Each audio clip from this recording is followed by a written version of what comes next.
साथियों, जय भीम, जय भारत, जय संविधान, जय मंडल, जय जोहार। लाइव में देरी के लिए मुझे खेद है, लेकिन मैं ये आपको बताना चाहता हूं कि लोकसभा का सत्र चल रहा है। इस वजह से हाउस के चलने की वजह से मैं हाउस में ही था। मुझे अपनी बात रखनी थी, इस वजह से मुझे देरी हुई है। और मैं आप सबके लिए मंगल कामनाएं करता हूं, आप सबके लिए प्रार्थनाएं करता हूं कि आपके परिवार में सब अच्छा हो और आप स्वस्थ रहें, दीर्घायु हो। मुझे आज का मुझे बेसिकली लाइव कल करना था, लेकिन मुझे पता था कि आप सब लोग घरों तक नहीं पहुंचे हैं। आप लोग जो हैं रास्ते में हैं, कोई बस में है, कोई ट्रेन में है, कोई अपनी गाड़ी में है, कोई जो है किसी के साथ आया है। तो मुझे लगा कि अभी लाइव नहीं करना चाहिए, कल करेंगे जब सब लोग अपने अपने घर पहुंच जाएं तब। तो मैं पुनः आपको धन्यवाद और आभार आपका करता हूं और अपनी बात को शुरू करते हुए सभी समय समय पर जन्मे सभी संतों, गुरुओं और महान पुरुषों को नमन करता हूं। साथ साथ जिन रहबरों का, महापुरुषों का हमारे जीवन में योगदान है, जो सामाजिक परिवर्तन के अगर दूत रहे हैं, सामाजिक परिवर्तन के, जिन्होंने लंबे समय संघर्ष और सेवा की है, जिनके संघर्ष, त्याग, बलिदान और उनके मिशन के प्रति और कमजोर वर्गों के प्रति उनकी जो दृढ़ संकल्प था, जिसके कारण आज इतना बड़ा परिवर्तन हो पाया है। मैं औरों की तरफ भी देखता हूं, लेकिन जब अपनी तरफ देखता हूं तो महसूस करता हूं कि आज देश की सबसे बड़ी पंचायत लोकसभा में मेरे जैसा व्यक्ति, जो प्राइमरी स्कूल के हेडमास्टर का बेटा है, जिसकी आर्थिक स्थिति बहुत अच्छी नहीं है, या ये कहें कि जो बहुत पहुंच नहीं रखता, इसके पीछे कोई बहुत बड़ा विरासती नाम नहीं है कि उसके दादा, परदादा, माँ, पिता मुख्यमंत्री, प्रधानमंत्री, विधायक, सांसद रहे हों या मंत्री रहे हों, ऐसा कुछ भी नाम नहीं है। तो ये सब कुछ संभव हो पाया तो ये आप लोगों के संघर्ष से, और ये बाबा साहब अम्बेडकर का संविधान है, उसकी वजह से संभव हो पाया है। उसमें हमारे महापुरुषों का योगदान। तो मैं सभी महापुरुषों को भी याद करता हूँ। जब आप यहाँ से फ्री होंगे तो मेरे पार्लियामेंट में जो आज जो बयान मैंने दिया है उसको भी सुनिएगा। आपको एहसास होगा कि मैंने कुछ बातें जो कही हैं वो आप सबके लिए। तो मैं महामानव तथागत बुद्ध के बाद और सभी संतों, गुरुओं के बाद मैं याद करता हूँ, नमन करता हूँ राष्ट्रपिता ज्योतिबा फूले जी को, माँ सावित्रीबाई फूले जी को, छत्रपति साहू जी महाराज को, डॉक्टर बाबा साहब अम्बेडकर को, महामना रामस्वरूप वर्मा जी को, बाबू जगदेव प्रसाद कुशवाहा को, जननायक कपूरी ठाकुर को, संत गाडगे जी महाराज को, नारायणा गुरु को, महाराजा बिजली पासी को, मैं अवंतिका बाई लोधी जी को भी, माँ जलकारी बाई कोरी को भी, मैं तमाम उन वीरांगनाओं को, तमाम उन वीरों को याद करता हूँ जिनका योगदान है। बाबू श्री दयाल चौरसिया जी हों या संतराम बी ए प्रजापति जी हों या कोतवाल धन सिंह गुर्जर हो या विजय सिंह पथिक जी हो, या उनके बाद जो है हमारे दीना भाना वाल्मीकि जी हों साहब, या साहब काशीराम जी हो, मैं उन सबको भी याद करता हूं। और मैं धन्यवाद देता हूं भीम आर्मी को, भीम आर्मी के साथियों को, कि इस आंदोलन में उनका बहुत बड़ा योगदान है। हमारे लीडर जो हैं भीम आर्मी के, उन सबको चोटी से लेके और नीचे तक के जो हमारे कार्यकर्ता हैं, ग्रामीण क्षेत्रों में जो काम करते हैं, और मैं आजाद समाज पार्टी के संगठन को, उनके साथियों को भी धन्यवाद दूंगा। साथियों, मैं उड़ीसा गया था, उड़ीसा में जुल्म हुआ, और उड़ीसा में जब हम लोग गए और संगठन की मीटिंग कर रहे थे, मैं और राष्ट्रीय अध्यक्ष के साथ थे, लेकिन अचानक से एक हमला जो है, अंदर कुछ एक भीड़ घुसती है और वो हमला करती है। उसके बाद जो है बाहर जब हम उनको हमारे लोग उनको निकाल देते हैं, संगठन मजबूत है वहाँ, जब उनको निकाल देते हैं, जब मैं बाहर आता हूं तो देखता हूं कि बहुत सारी गाड़ियों में तोड़फोड़ की गई है, और वो तोड़फोड़ इसलिए की गई है कि हम लोगों को डराया जा सके। हालांकि वो लोग नहीं जानते कि हम लोग सिर्फ संविधान से डरते हैं और किससे नहीं डरते। इस तरह के हमलों को हम लोग सहते रहते हैं, इस तरह के हमलों से हम लोग डरने वाले नहीं है। हमले हमारा रास्ता नहीं रोक सकते। और उस दिन मैंने महसूस भी किया कि हमले इसलिए किए जा रहे हैं कि हम लोग डर जाएं, दब जाएं, रुक जाएं, छिप जाएं। हालांकि ये संभव नहीं है। कुछ चीजें जिन पे मुझे जिक्र करना है, जैसे आज हमने स्नेहा बहन का जो है कुशवाहा जो सासाराम की है, और जो वहां पर बनारस में रह के तैयारी कर रही थी, उसके साथ जो उसके अपमानजनक रवैया और उसकी जो जान गई है, उसके लिए हमने विषय उठाया। और मैं मौलाना जो है एक बिलाल, जिनको पुलिस में पीटा गया, थाने में पीटा गया, उनका विषय भी हम लोग जो है पार्लियामेंट में भी उठाएंगे। और मैं आपके सामने भी रख रहा हूँ कि उनको पुलिस कस्टडी में उनके साथ 3rd डिग्री टॉर्चर किया गया बिहार में।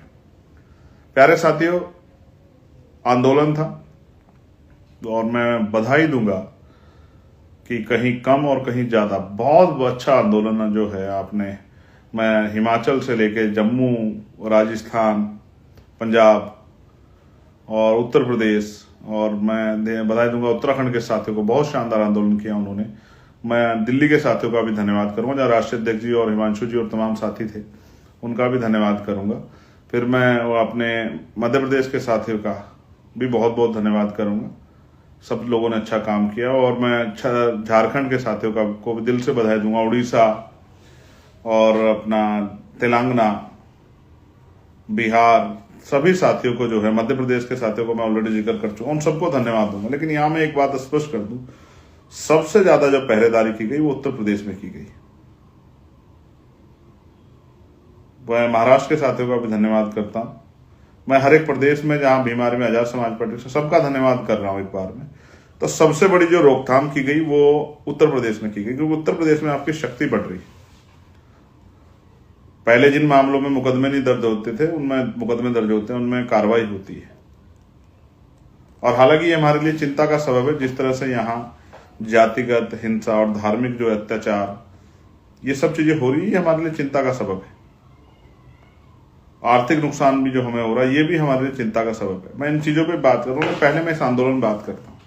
पहली बात, इस जातिवादी मीडिया ने चलाया कि आंदोलन जेड प्लस सुरक्षा के लिए और उन सब के लिए और चंद्रशेखर के लिए, और ये आंदोलन चंद्रशेखर के लिए नहीं था। इस आंदोलन में तो खुद चंद्रशेखर भी था, तो चंद्रशेखर के लिए आंदोलन कैसे हो सकता है? आप समझो, इस जातिवादी मीडिया का रूप देखो आप। इसलिए मैं आज सोशल मीडिया पर आके सारी बात रखता हूँ। वो तो वही सुनना चाहते हैं जो वो लोगों को सुनवाना चाहते हैं, वही वो उसी पे जो है सवाल पूछते हैं। लेकिन ये सोशल मीडिया हमारा प्लेटफॉर्म है। उन्होंने इस पूरे मामले को डाइवर्ट करने का काम किया, जबकि असल विषय था कि पिछले कुछ दिनों में एक बाढ़ आ गई अपराध की, और जिसको हम ये कहते थे बारात रोकना, जो एक पूरे समाज को जो अपमानित करने का हुआ, ये हिंसा की घटनाएं बड़ी, मथुरा हो, बुलंदशहर हो, मेरठ हो, शामली हो, सहारनपुर हो, और कल जो एक घटना आगरा से सामने आई, ये बड़ा चिंता का सबब है। ये वो क्षेत्र हैं जहां SC/ST की आबादी और OBC माइनॉरिटी की आबादी बहुत बड़े पैमाने पे है। ये हम लोगों के लिए एक चैलेंज आ गया है, और ये दुश्मन ने इसलिए किया क्योंकि हमारी शक्ति बढ़ी है, तो हम पूरी ऊर्जा इन्हीं कामों पे लगाए, इसलिए भी उसने शायद ये करवाया जा रहा है जानबूझ के। पुलिस उनकी है, जुडिशरी में भी उनका हस्तक्षेप है, कोर्ट में भी जो है, मतलब एविडेंस वगैरह जब कलेक्ट होते हैं, वहां भी जब पुलिस उनके कब्जे में है, उनके आधार पे काम कर रही है, तो ये सब चीज देखनी पड़ेगी। तो इसमें पुलिस को दोष नहीं दिया जा सकता। तो ये जो बाढ़ आई है, महिलाओं पे हिंसा की, लोगों की जमीन छीनने की, अब ये मैं समझता हूं अगर इसका हमने प्रतिकार नहीं किया, इसका विरोध नहीं किया, तो अंत में बहुत बड़ा खामियाजा भुगतना पड़ सकता है। तो ये जो प्रोटेस्ट था, ये मल्टीपल जो है घटनाएं थी, जिसमें स्टेट को कहा गया था कि जहां जिसके स्टेट में जो समस्या हो, उन समस्या का डाटा बना के और अधिकारियों को दो कि इन पे काम करो। जैसे जालौन में अपराध की बाढ़ आ गई, एक दरोगा जी को मार दिया है, एक टीचर को मार दिया है, और कई ऐसी घटनाएं हैं जो जालौन के साथी ने मुझे भेजी हैं। मतलब आप समझिए, उत्तर प्रदेश में तो अलीगढ़ में कई घटनाएं हो गई हैं, प्रमुख जिले में, कानपुर में, लखनऊ में। ऐसा लगता है जैसे सुनियोजित रूप से हम लोगों को हमारे रास्ते से हटा के दूसरे रास्ते पर ले जाने का एक जानबूझ के प्रयास हो रहा है। इसके पीछे कई ताकतें हो सकती हैं, हमें सबसे निपटना है, लेकिन संवैधानिक रूप से। तो मैं उत्तर प्रदेश के साथियों का, सभी देश के साथियों के, अलग अलग प्रदेशों के साथियों का धन्यवाद देने के बाद उत्तर प्रदेश के साथियों का विशेष धन्यवाद इसलिए करूंगा क्योंकि आप जानते हैं 3 दिन पहले से धरपकड़ शुरू हो गई थी। किसी को घर पे अरेस्ट किया गया, किसी को दुकान पर अरेस्ट किया गया, किसी को जो है मेरे जैसा जो कार्यकर्ता आ रहा था उसको जो है बिहार बॉर्डर पे करके और डिपोर्ट किया। आपने सुना होगा कि अमेरिका से डिपोर्ट किए गए इंडियन, लेकिन यहाँ तो अपने ही प्रदेश में घुसने पर जो है, हालांकि पूरा देश ही अपना, यूपी में घुसने पर सईद रजा में मुझे डिपोर्ट किया गया, और डिपोर्ट करके मुझे जो है वो, ये क्या है, ये क्या है? तो नहीं साहब, आप जो है नहीं जा सकते और सरकार नहीं चाहती कि आप जाएं। और बताइए, अपने जो आप अन्याय रोक नहीं पा रहे हो और अपने अन्याय जो हो रहा है उसको, उसके लिए खिलाफ आवाज उठा सरकार सवाल कहाँ पूछेंगे? हमारा अभी कोई आदमी असेंबली का मेंबर तो नहीं है, एमएलए तो नहीं है उत्तर प्रदेश में, तो जवाब कहां मांगे? तो सड़कों मांगे, सड़कों पे मांगने नहीं दे रहे आप लोग। तो ये जो किया गया, जो वहां से निकल के ट्रेन की तरफ गए, उनको ट्रेन पे जो है, ट्रेन पे चेकिंग लगा के ट्रेन पे रोक लिया गया, जिन्होंने नीले पटके पहने थे, या जानकारी करके क्योंकि डाटा मंगाया गया था। और ग्रामीण क्षेत्रों में आज बूथ के, सेक्टर के, और जो भी नेता हमारा पार्टी संगठन का थोड़ा सा निकला हुआ, उनको अरेस्ट किया। जहाँ कैडर चला था, कैडर में जाके, कैडर में जो लोग काम कर रहे थे हमारे भीम आर्मी के, उनको जो है कैडर लेते, उनको रोका गया। फिर जो है गजब की बात आप देखिए, हर टोल नाके पर पुलिस खड़ी होकर चेकिंग कर रही थी। कुछ साथी बस से निकले, अपनी छोटी गाड़ी, उनकी छोटी गाड़ी को रोका गया। जो बस से निकले वो तो टोल नाकों पे रोके ही जाएंगे कि आप कहां जा रहे हो। पूरी सुनियोजित तरीके से हमारे आंदोलन को कमतर करके जो है किसी को खुश करने का और हमारी हिम्मत तोड़ने का प्रयास किया गया। लेकिन ऐसे में मैं धन्यवाद दूंगा उन बहादुर योद्धाओं को जो लखनऊ पहुंचे। मैं सिर्फ आज का लाइव उन्हीं को सम्मान देने के लिए, और उनको आज अपने, मेरे मन में कितनी मजबूती पैदा हुई आपको नहीं एहसास होगा।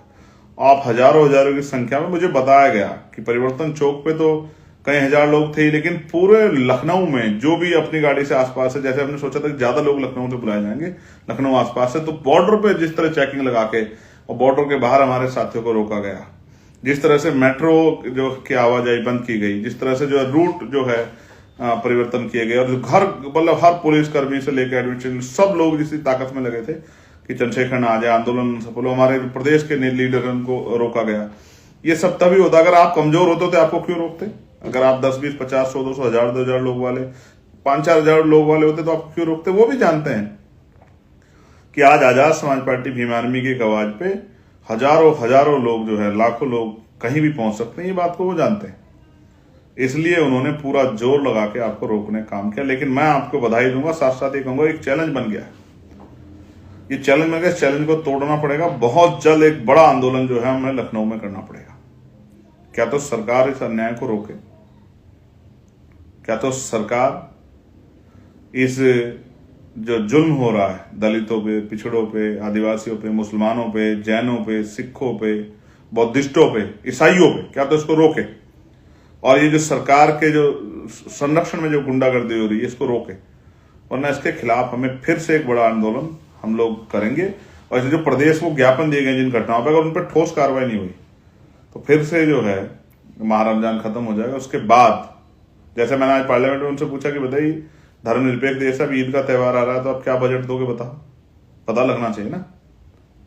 तो इसलिए मैं आपसे कह रहा हूं, एक बड़ा प्रोटेस्ट आप वो कर लो, अपने मन में संकल्प कर लो कि हमें करना है, हमें बताना है कि उत्तर प्रदेश में हम लोग कमजोर नहीं है और अब हम अपने लोगों पे हिंसा नहीं होने देंगे। आप समझिए कि ये कितना जरूरी है और इससे कितनी हलचल पैदा हुई। इसलिए मैं आपसे कहता हूं, अब तो आप समझदार भी हो गए हैं, आपको पता है कब निकलना है, कैसे निकलना है। पिछली बार की तरह जिस तरह इस बार इन्होंने आपको रोकने का वो प्रयास किया और तमाम तरह की चीजें की गई, तो इससे आपको ये भी एहसास होगा कि इनसे कैसे निपटना है। 2 दिन पहले जाना है, 1 दिन पहले जाना है, बस से जाना है, अपना पटका बैग में रखे किस तरह से निकलना है, ये आपको समझना पड़ेगा। ये एक समझदारी थी। और जो कार्यकर्ता वहां पहुंचे थे उन्होंने संकल्प लेकर जिस तरह का जो है एक विश्वास दिखाने का काम किया, ये भी जो है बहुत शानदार था। मैं आप सबको बधाई देता हूं। और एक बहुत जल्द हम लोग कमर कसने एक बड़ा प्रदर्शन, जिसमें कम से कम 2 लाख लोग हम लोग जो है लखनऊ पहुंचे, एक बड़ा प्रदर्शन की तैयारी हम लोग अब जो है ये ईद के बाद हम लोग करेंगे। आप लोग कमर कस लें, मन संकल्प कर लें। जो एक आदमी साथी पहुंचा था वो अपने यहाँ से अपने बूथ के 10 साथियों को लेकर पहुंचे। हम इस सरकार को बताएंगे कि अन्याय हम लोग नहीं सहने वाले हैं, बस अन्याय का प्रतिकार किया जाएगा। और जो समस्याएं हैं उत्तर प्रदेश में, चाहे वो नौजवानों की हो, चाहे वो छात्रों की हो, चाहे वो बहनों के सम्मान की हो, चाहे वो किसानों की हो, चाहे वो व्यापारियों की हो, उन सब समस्याओं पे हम लोग काम करके दिखाएंगे।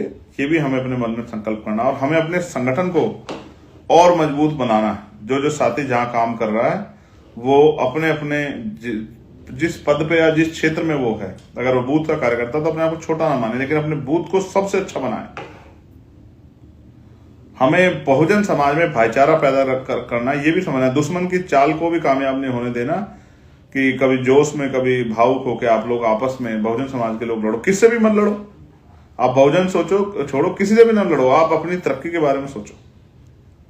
आप कैसे जो है कामयाब हो सकते हैं, कैसे राजनीतिक शक्ति प्राप्त करके पॉलिसी बना के अपनी गरीबी, बेबसी, लाचारी, बीमारी, परेशानी, बेरोजगारी, इन सबको कैसे खत्म कर सकते हो, इसके बारे में सोचो। कैसे आपको सुख सुविधा का और आत्मसम्मान का जीवन मिल सकता है, ये हिंसा कैसे रोक सकती है, इसके बारे में सोचो।